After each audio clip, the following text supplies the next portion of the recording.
안녕하세요. 가정을 위해 그동안 열심히 살아온 30대 여성입니다. 평생 한 사람과 가정을 꾸려 행복하게 살 꿈을 꿨었고, 많은 실패 끝에 겨우 임신도 하게 되었지만, 이제 다 소용없는 일이 되어버렸네요. 저는 30살의 나이에 남편과 결혼했어요.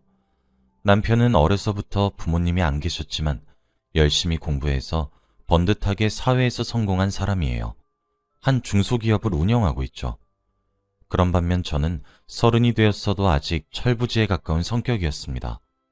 20대 중반부터 만나온 남편과의 결혼은 정말 행복했어요.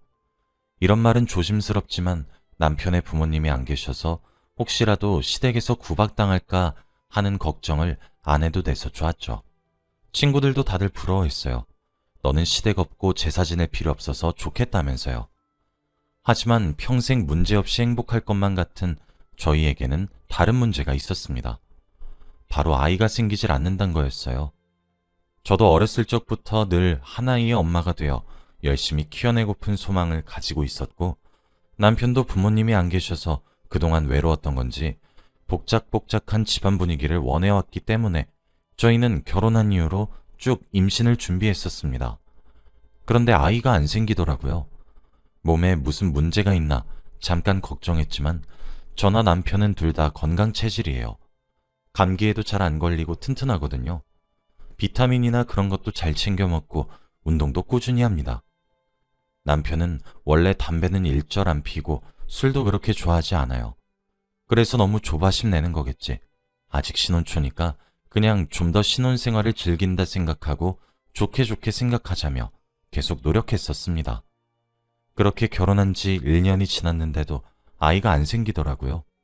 이쯤 되니 정말 걱정스러워져서 저희 부부는 상의 끝에 불임 클리닉에 방문해서 검사를 받아보기로 결정했습니다. 병원에 가는 내내 불안하더라고요.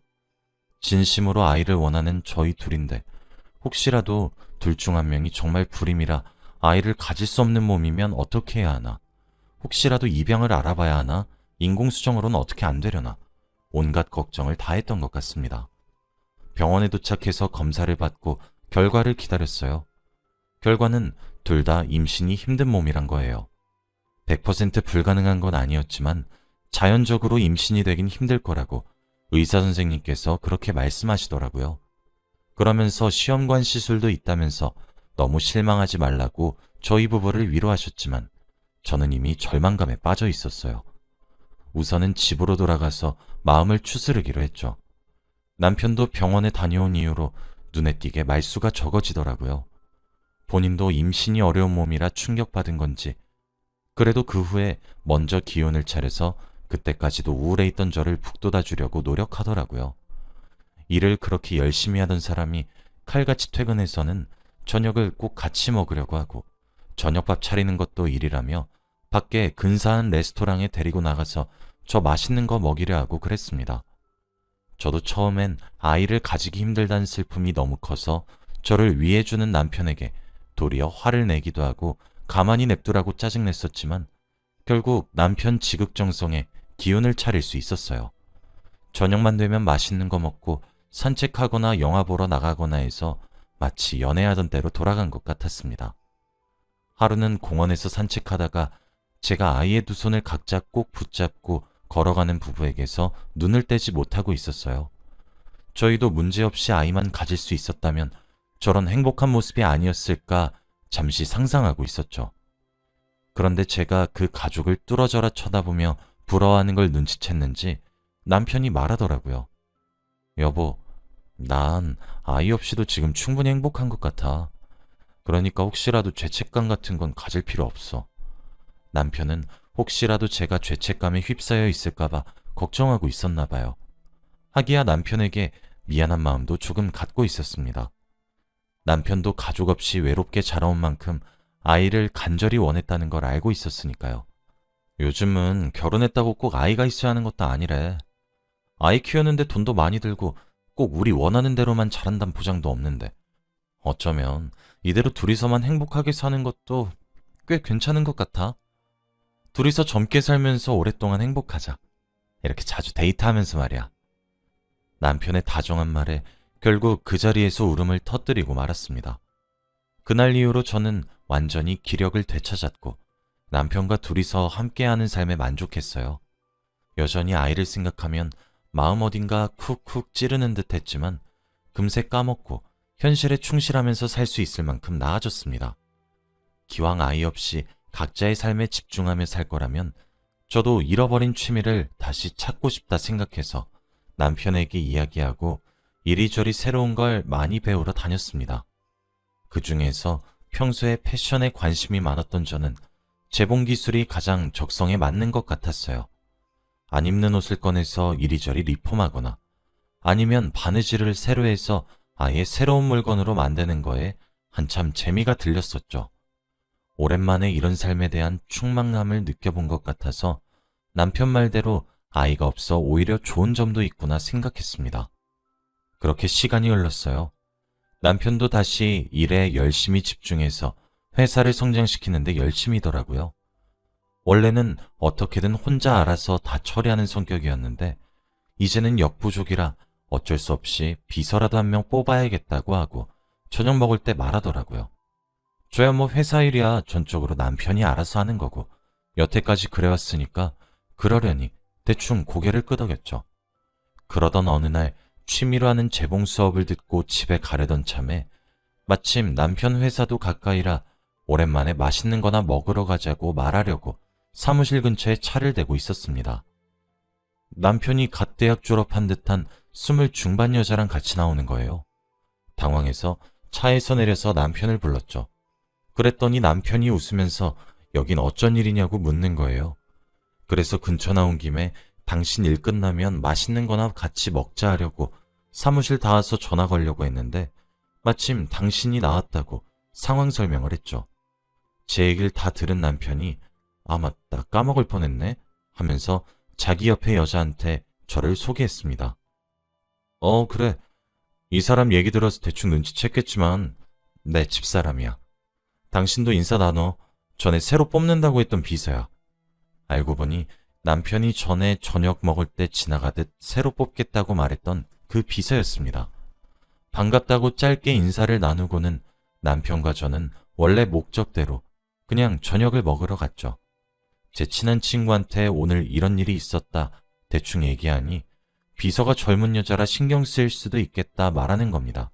그래서 에이 뭐가 신경 쓰이냐고 그렇게 젊고 앞날 창창한 애가 굳이 늙은 남자를 왜 만나겠냐고 그리고 남편도 일부러 여자를 뽑은 게 아니라 그냥 지 혼자 중에 제일 능력 있어서 뽑았겠지.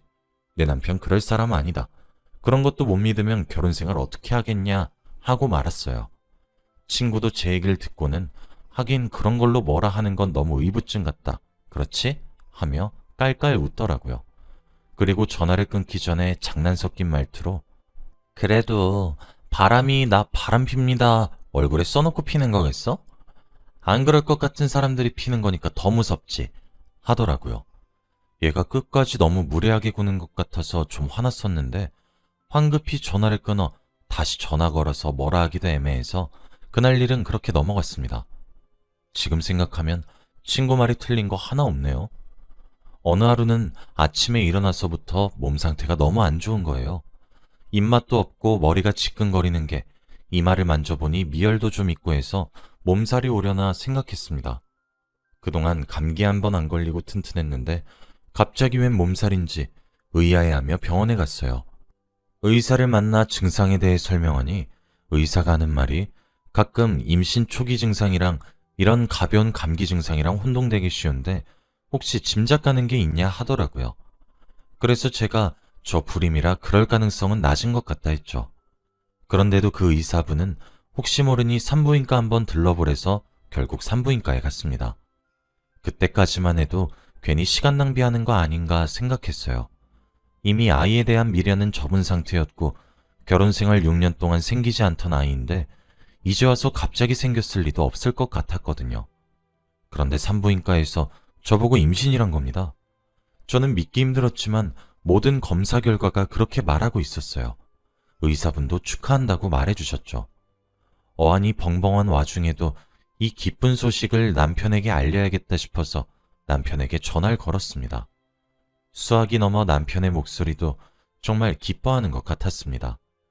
그동안 아이 없이도 괜찮다, 괜찮다 생각해왔지만 이렇게 우리에게 찾아온 이상 누구보다 행복한 아이로 기르자고 서로 다짐했어요. 그런데 임신 소식을 알리고 얼마 안 있어 남편네 회사에 일이 생겨 남편이 집에 오지 못하는 일이 잦아졌어요. 잠도 회사에서 자는 것 같더라고요. 잠시 제 얼굴 보려고 아침에 시간 내서 회사에서 왔다면서 이제 다시 돌아가 봐야 한다고 말하고는 아침도 안 먹고 다시 출근했죠. 임신 중이라 서운하긴 했지만 남편에게 회사가 얼마나 소중한 의미인지 알았기 때문에 서러움을 쉽게 말할 순 없겠더라고요. 그러던 중 장 보러 갔다가 집으로 돌아가는데 낯익은 아가씨가 눈에 띄더라고요. 어린 나이에 인부복을 입고 있어 더 눈길이 갔던 것 같아요. 그런데 자세히 보니까 예전에 남편 회사 앞에서 만난 남편의 비서더라고요. 깜짝 놀라 다가가서 인사하는데 그 아가씨도 놀란 눈으로 절 보더라고요. 어머, 이 아파트 살았어요? 아, 네. 저 기억하죠? 전에 제 남편한테 소개받았는데. 기억나요. 근데 저 이제 그 회사 그만뒀어요. 아, 그래요? 남편이 따로 말을 안 해줘서 몰랐어요. 혹시 임신해서 회사 관두게 된 거예요? 제가 그 아가씨의 배를 보고 물었습니다. 그런데 그 아가씨는 아니요, 몰라요. 그런 거 아니에요.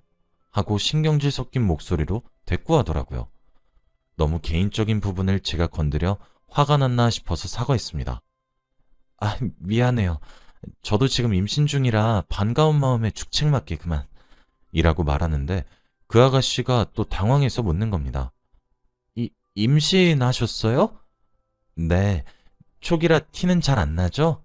하고 웃으며 대답하는데 복잡한 표정을 지은 채로 휙 돌아서 가버리더라고요.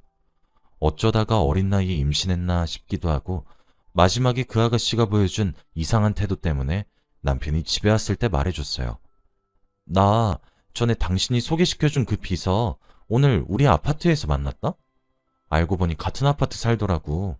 당신은 알고 있었어? 그러고 보니 비서 일도 그만뒀다 하던데 언제 그만둔 거래? 뭐 짧게 일하고 그만두고 요즘은 다들 그렇지 뭐. 뭐 둘이 별 이야기는 안 했어? 하고 남편이 담담하게 묻더라고요.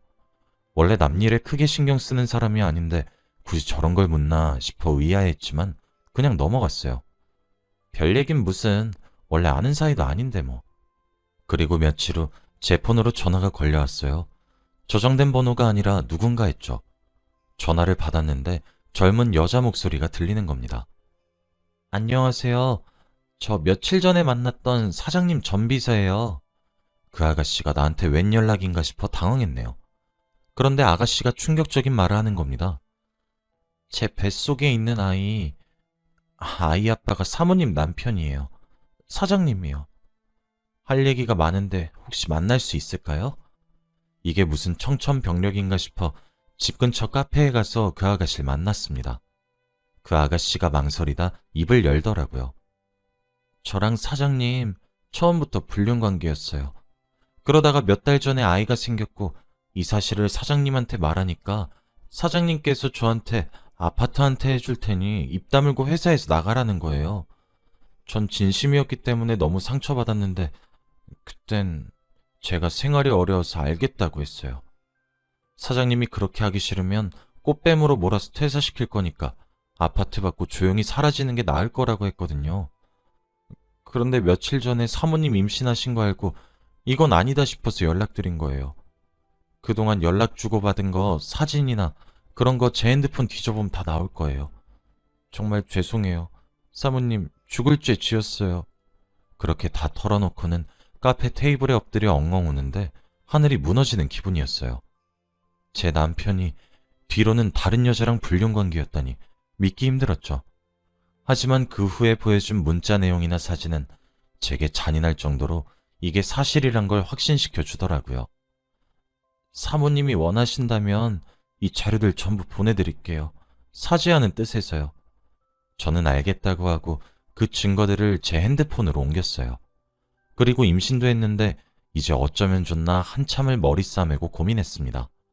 무엇보다 저한테 했던 말이나 행동이 다 거짓말이었다는 게 제일 견디기 힘들었어요. 결국 고민 끝에 이혼하기로 결정했습니다.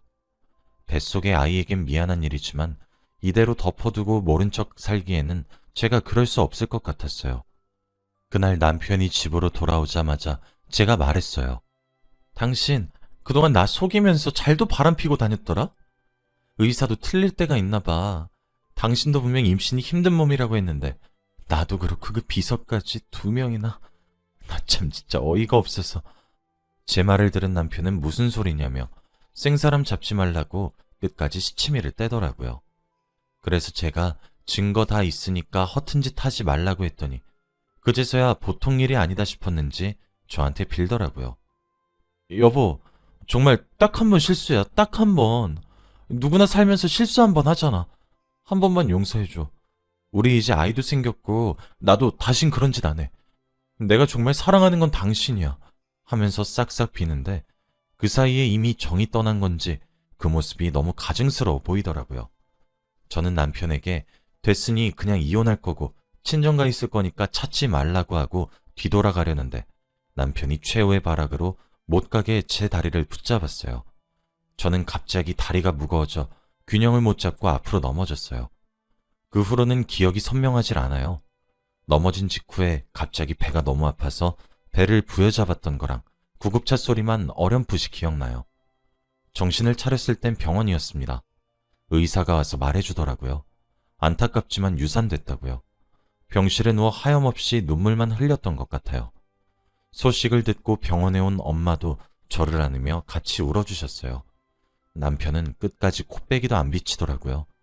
퇴원 후에 본격적으로 이혼소송 준비에 들어갔어요.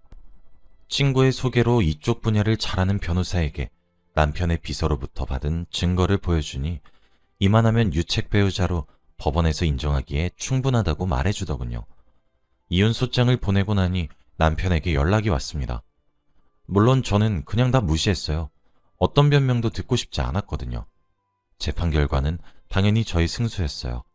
남편이 어마어마한 위자료를 제게 줘야 한다는 판결이 나왔죠. 그제서야 마음이 좀 편해졌습니다. 마지막에 남편이 저한테 말하더라고요. 꼭 이렇게까지 해야겠냐고. 그러게 당신이 처음부터 아이를 가지기 쉬운 몸이었으면 자기가 이렇게 밖으로 놔둘 일도 없지 않았겠냐면서 독설을 하는데 아직도 정신 못 차렸고 뭘 잘못했는 줄 모르고 있구나 싶었어요. 상간녀 소송도 걸까 싶었지만 그냥 하지 않기로 했어요. 남편을 유책 배우자로 인정받게 할 수 있었던 것도 처음 불륜 사실을 알게 된 것도 전부 그 아가씨의 도움이 있었기 때문이었죠.